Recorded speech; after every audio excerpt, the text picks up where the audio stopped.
Vous avez vos questions, C'est vrai je qu'on a réponds pas. besoin, dans ce climat un peu de stress, de peur, puisqu'en fait, ce virus, c'est plus surtout une peur au départ. Oui, Une et puis, réalité, oui. c'est très virtuel tant qu'elle n'est pas en face de nous. Mais on anticipe, les bourses anticipent, les gouvernements anticipent. Et finalement, ça crée une pandémie de peur. Et qu'est-ce qu'on peut faire face à ça pour garder son système immunitaire le plus haut? Eh bon, déjà, bien évidemment, ceux et celles qui ont travaillé à leur ancrage, qui ont résisté à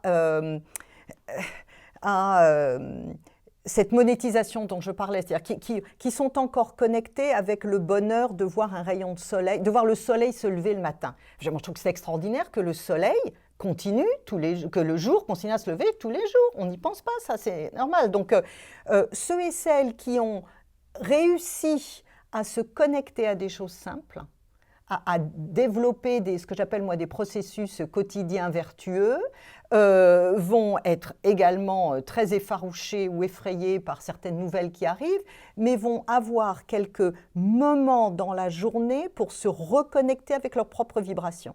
Moi, je compte sur l'effet collectif de ceux et celles qui vont résister à des lectures statistiques, à des lectures à l'emporte-pièce qui s'appliqueraient à tout le monde, pour réintroduire un langage de sagesse. Autrement, l'immunité, c'est aussi du soleil, sans doute, mais du sommeil, l'alimentation, la nourriture. Hein.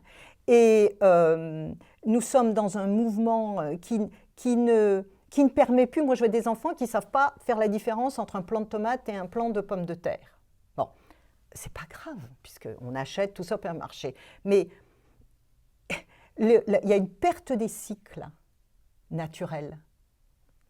Or, nous sommes une âme incarnée dans un corps, et le fait de minimiser l'importance d'un corps en bon état est pour moi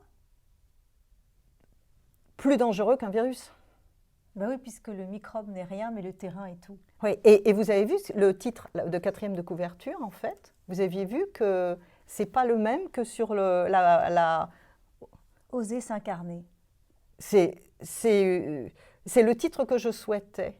Et on m'a dit, à ce moment-ci, s'incarner quand même, c'est biblique, c'est christique, ça va intéresser personne. Donc, enfin, on a compris qu'il fallait mettre quelque chose de plus simple. Mais en fait, dans la tradition, dans le mode de pensée chinois, qui est un petit peu différent de la nôtre, nous n'avons pas qu'une seule vie dans laquelle il convient de tout faire. Ce qui fait que, alors vous allez me dire, bon, ben, si je dois attendre la suivante, c'est pas simple. Mais à partir du moment où le contexte général est celui d'une possibilité renouvelée d'avancer sur des terrains les uns après les autres, l'enjeu n'est plus d'arriver à tout faire maintenant, quoi qu'il arrive, dans une seule vie. Ça mérite débat, mais en tout cas, tout a été corrigé et ce titre-là a échappé à toutes les corrections. En tout cas, on vous encourage vivement chez Sensab de vous procurer ce livre parce que croyez-moi, en ces temps qui courent, c'est tellement important de s'accomplir, d'oser et de savoir s'incarner. Et d'être soi. Et d'être soi dans son plein potentiel. Merci. Merci beaucoup Merci de nous avoir tous. suivis. Merci.